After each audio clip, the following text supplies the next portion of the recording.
March 1984, Baton Rouge Airport, TV cameras are rolling. Deputies march a handcuffed man through the terminal, flashes exploding off the walls. They pass a row of payphones, ordinary, unremarkable, except for the man standing there. What no one knows, except for him, is that this walk is about to end with a single devastating gunshot captured on live TV, replayed across America for decades. But how we got here starts weeks earlier with an 11-year-old boy, a trusted karate instructor, and a nightmare that would shatter a family. In the early 1980s, 11-year-old Jody Plauché was just like any other Louisiana kid. Restless, playful, always searching for a place to belong. His parents signed him up for karate. That's where he met Jeffrey Doucette. To parents, Jeffrey looked safe, charming, friendly, the kind of adult who went the extra mile. But he wasn't just teaching karate, he was grooming. He pulled Jody aside, keep him late, tell the other kids to run errands so he can be alone with them. Step by step, he tightened his control. And then in February 1984, Jeffrey made his move. One Sunday, Jeffrey lured Jody into a bus headed west. They rode for days, finally stopping in Anaheim, California, just blocks away from Disneyland. Jeffrey dyed Jody's hair black and checked him into a grimy motel. Over the next 2 weeks, he repeatedly abused him, but Jeffrey slipped. He let Jody call his mother Colette. You see guys, back then, Colette call meant you had to accept the charges before hearing the voice. So when Jody's mom answered, she heard the operator, "You have a Colette call from Jody." She accepted, and the FBI, already on the line, locked in their location. On February 29, 1984, agents kicked down the door of the Samoa motel. Jody was terrified, but alive. Jeffrey was arrested. Jody went home on March 1st. For most families, that would have been the end, but for the Plauchés, it was only the beginning. Doucette, a karate instructor, had abducted 11-year-old Jody Plauché several weeks earlier and taken him to California.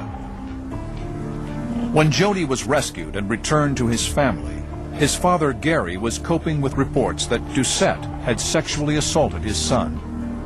We didn't know what to do. You just feel helpless. 10 days later, when the police flew Doucette back to face trial, Gary Plauché was waiting with a gun.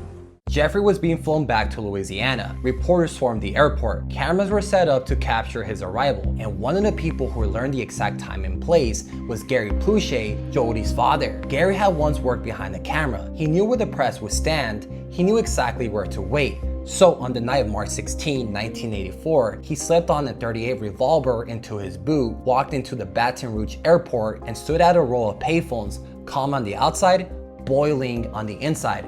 And then he waited. At 9:30 p.m., the doors opened. Deputies led Doucette down the terminal, head low, cuffs on, flashes lighting up the hall. Gary watched them approach, pretending to talk on the phone. Then as Jeffrey came within arm's reach, Gary drew the revolver. One shot, point blank, straight into Doucette's head.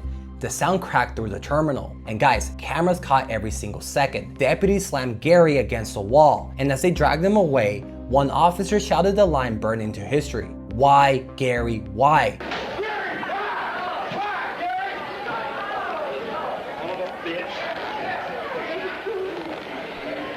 Doucette was rushed to the hospital. He died the next day. Gary was arrested, charged with second-degree murder. But instead of turning against him, Baton Rouge railed behind him. And guys, this is the crazy part. Psychologists testified Gary had snapped, pushed into a temporary psychotic state by the trauma of his son's abduction. In the end, Gary pled no contest to manslaughter. He only got probation, community service, and a suspended sentence. No jail time. But that moment, the grainy footage of a father pulling the trigger never went away. It was played in news broadcasts, studied in documentaries, and debated for decades. To many, Gary was a hero, a father who delivered justice when the system couldn't.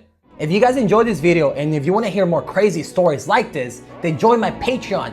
Brat! I post exclusive content there you won't see on TikTok or YouTube, plus 20-minute uncensored podcasts you can listen to on the fucking go. The link is in the description and comment section. Brat!